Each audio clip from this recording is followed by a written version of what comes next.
ಸುಹಾಸಿನಿ ಕಾರ್ಯಕ್ರಮಕ್ಕೆ ಮತ್ತೊಮ್ಮೆ ಸ್ವಾಗತ. ಈಗ ಸಂತೋಷ್ ಬೆಂಗಳೂರಿಂದ ಕರೆ ಮಾಡಿದ್ದಾರೆ. ಸಂತೋಷ್, ನಿಮ್ಮ ಪ್ರಶ್ನೆ ಏನಿದೆ ಡಾಕ್ಟರ್ನ ಕೇಳಿ. Okay madam.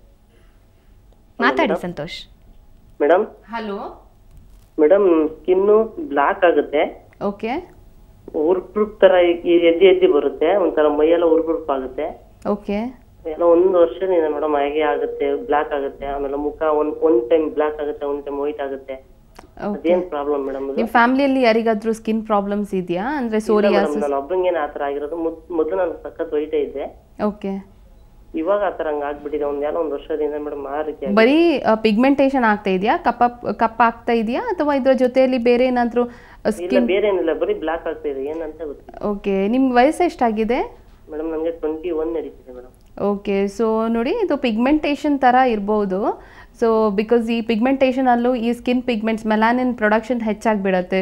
ಸೊ ಅದರಿಂದ ಸ್ಕಿನ್ ಪಿಗ್ಮೆಂಟೇಷನ್ ಆಗುವ ಚಾನ್ಸ್ ಇದೆ. ಸೊ ಬೇಸಿಕಲಿ ಇದರಲ್ಲಿ ಸ್ಕಿನ್ ಕೂಡ ಪೇಷಂಟ್ಸ್ ಹೇಳ್ತಾರೆ, ಮುಂಚೆ ಇದ್ದ ಕಲರ್ಗಿಂತ ತುಂಬ ಡಾರ್ಕ್ ಆಗಿಬಿಟ್ಟಿದ್ದೀನಿ ಆ್ಯಂಡ್ ಸ್ಕಿನ್ನಲ್ಲಿ ಅಲ್ಲಲ್ಲಿ ಡಾರ್ಕ್ ಪ್ಯಾಚಸ್ ಥರ ಕಾಣಿಸ್ಕೊಳ್ತಾ ಇದೆಯಂತ. So it could be because of hyperpigmentation. Okay, so it looks like, you know, he was telling about ಮೈಯಲ್ಲಿ blackish discoloration ಥರ ಆಗ್ತಾ ಇದೆಯಂತ. So surely it looks like a hyperpigmentation. But of course ಪೇಷಂಟನ್ನು ನೋಡಿಬಿಟ್ಟೆ ನಾವು exactly diagnose ಮಾಡ್ಬೋದು. Because when they tell darkness, it can again be psoriasis also. If at all it is a psoriatic lesion also. ಸ್ವಲ್ಪ ಕೆಲವೊಬ್ಬರಲ್ಲಿ it can look like a dark patch again. Okay, ಇವಾಗ ಚಿಕ್ಕ ಮಕ್ಕಳಲ್ಲೂ psoriasis ಬರೋ ಸಾಧ್ಯತೆ ಏನಾದರೂ ಇದೆಯಾ ನಾಜಿ ಅವರೇ? ಎಸ್, ಡೆಫಿನೆಟ್ಲಿ ಮಕ್ಕಳಲ್ಲೂ ಸೋರಿಯಾಸಿಸ್ ಕಂಡುಬರುತ್ತೆ. But it is a little rare phenomena. Usually age people maybe after 20, 25 or 30 years only psoriasis are coming up. But ಚಿಕ್ಕ ಮಕ್ಕಳಲ್ಲೂ there are 10% of cases where in ಚಿಕ್ಕ ಮಕ್ಕಳಿಗೂ ಸೋರಿಯಾಸಿಸಿಂದ ಇನ್ಫೆಕ್ಟ್ ಆಗ್ಬೋದು. Okay, psoriasis ಬಂದಾಗ ನಮ್ಮ ಆಹಾರ ಕ್ರಮದಲ್ಲಿ ಅಥವಾ ಜೀವನ ಕ್ರಮದಲ್ಲಿ ಏನಾದರೂ ಬದಲಾವಣೆ ಮಾಡ್ಕೋಬೇಕಾ ಟ್ರೀಟ್ಮೆಂಟ್ ನಡೆಯುವಂತಹ ಸಂದರ್ಭದಲ್ಲಿ? S, definitely. ಬಿಕಾಸ್ ಕೆಲವೊಬ್ಬರಲ್ಲಿ ನೋಡಿ, ಎಕ್ಸಾಕ್ಟ್ಲಿ ನಾವು ಹೇಳೋಕ್ಕಾಗಲ್ಲ ಯಾವ ಫುಡನ್ನು ಅವಾಯ್ಡ್ ಮಾಡಬೇಕು, ಯಾವುದನ್ನು ತಗೊಳ್ಬೇಕಂತ. ಬಿಕಾಸ್ ಅವ್ರ ಬಾಡಿ ಟೈಪ್ ಮೇಲೆ ಡಿಪೆಂಡ್ ಆಗುತ್ತೆ ಅದು. ಕೆಲವೊಬ್ಬರಿಗೆ ಕೆಲವೊಂದು ಫುಡ್ ಸ್ಟಾಫ್ಸಿಂದ ಇನ್ಕ್ರೀಸ್ ಆಗ್ಬೋದು ಲೀಷನ್ಸ್. ಸೊ ಅಂಥ ಫುಡನ್ನು ಅವರು ಅವಾಯ್ಡ್ ಮಾಡಬೇಕು.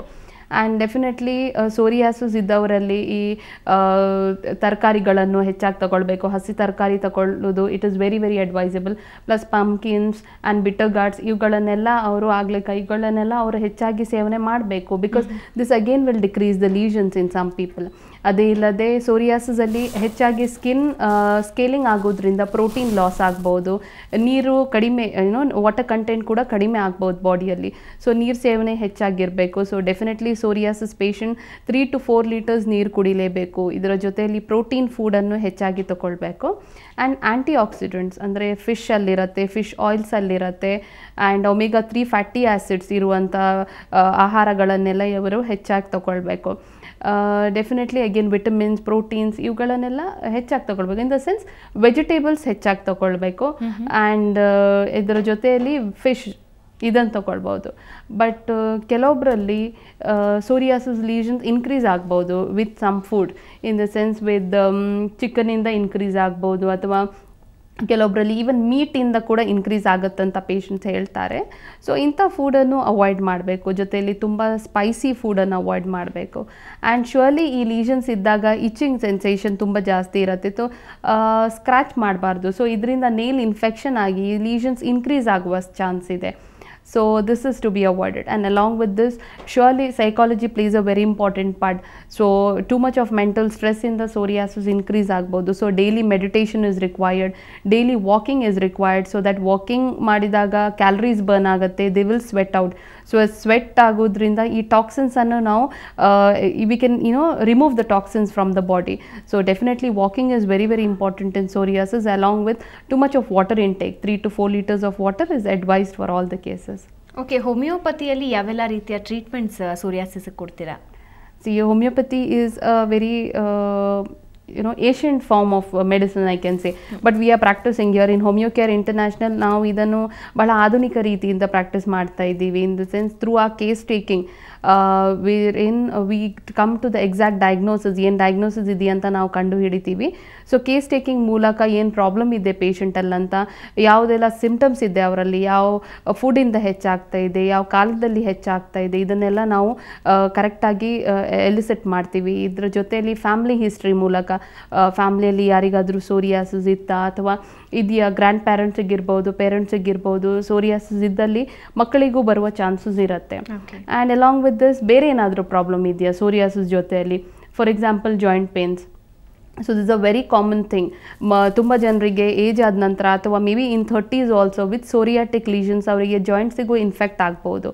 ಸೊ ಈ ನಮ್ಮ ಕೇಸ್ ಟೇಕಿಂಗ್ ಮೂಲಕ ನಾವು ಪಾಸ್ಟ್ ಹಿಸ್ಟ್ರಿ, ಪ್ರೆಸೆಂಟ್ ಹಿಸ್ಟ್ರಿ ಎಲ್ಲವನ್ನು ಕನ್ಸಿಡರ್ ಮಾಡ್ತೀವಿ. ಆ್ಯಂಡ್ ಜೊತೆಯಲ್ಲಿ psychology of course. So homeopathy main core ಏನಿರುತ್ತೆ ಅಂದರೆ ಸೈಕಾಲಜಿಯನ್ನು ಎಲಿಸೆಟ್ ಮಾಡೋದು. ಸೊ ಅವರ ಹ್ಯಾಬಿಟ್ಸ್ ಹೆಂಗಿರುತ್ತೆ, ಅವರ situations, for a particular situation ಅವ್ರು ಹೆಂಗೆ ರಿಯಾಕ್ಟ್ ಮಾಡ್ತಾರೋ, ಅವರ ಮೈಂಡನ್ನು ಸ್ಟಡಿ ಮಾಡಿಬಿಟ್ಟು ಎಕ್ಸಾಕ್ಟ್ಲಿ ನಾವು ಅದನ್ನು CT ಥೆರಪಿ ಅಂತ ಹೇಳ್ತೀವಿ, ಕಾನ್ಸ್ಟಿಟ್ಯೂಷನಲ್ ಟ್ರೀಟ್ಮೆಂಟ್ ಕೊಡ್ತೀವಿ ನಾವು ಹೋಮಿಯೋಪತಿಯಲ್ಲಿ, and specially in Homeocare International, wherein through a German and Switzerland medicines wherein we try to give them a permanent cure for psoriasis. Okay, ಅಂದರೆ ಸಾಮಾನ್ಯವಾಗಿ ಚರ್ಮರೋಗ ಬಂದರೆ ಮೊದಲಿಗೆ ಯಾರೂ ಹೆಚ್ಚಿಗೆ ಗಮನ ಕೊಡೋದಿಲ್ಲ, ಆದರೆ ಅದು ಹೆಚ್ಚಾದಾಗ ಸಾಕಷ್ಟು ಕಷ್ಟ ಅನುಭವಿಸ್ತಾರೆ. ಅವುಗಳಲ್ಲಿ ಸೋರಿಯಾಸಿಸ್ ಕೂಡ ಒಂದು. ಅದ್ರ ಬಗ್ಗೆ ಸಾಕಷ್ಟು ಇನ್ಫಾರ್ಮೇಷನ್ ನಮ್ಮ ಜೊತೆ ಹಂಚ್ಕೊಂಡ್ರಿ. Thank you Nazia. ಸೊ ವೀಕ್ಷಕರೇ, ನೋಡಿದ್ರಲ್ಲ, ಸೋರಿಯಾಸಿಸ್ ಸಣ್ಣ ಲಕ್ಷಣಗಳೇನಾದರೂ ಕಂಡು ಬಂದರೆ ತಕ್ಷಣ ಹೋಗಿ ಮೆಡಿಸಿನ್ ತಗೊಳ್ಳಿ. ಸೂಕ್ತವಾದಂತಹ ರೀತಿಯಲ್ಲಿ ಚಿಕಿತ್ಸೆಯಿಂದ ಸೋರಿಯಾಸಿಸನ್ನು ಸಾಕಷ್ಟು ಮಟ್ಟಿಗೆ ಕಮ್ಮಿ ಮಾಡಬಹುದು, ಇಲ್ಲ ಮುಂದೆ ಹೋಗಿ ಸಾಕಷ್ಟು ತೊಂದರೆಗೆ ಒಳಗಾಗಬೇಕಾಗುತ್ತೆ. ಇದು ಇವತ್ತಿನ ಸುಹಾಸಿನಿ. ಕ್ಷಣ ಕ್ಷಣದ ಸುದ್ದಿಗಾಗಿ ನೋಡ್ತಾ ಇರಿ ಸುವರ್ಣ ಸುದ್ದಿವಾಹಿನಿ.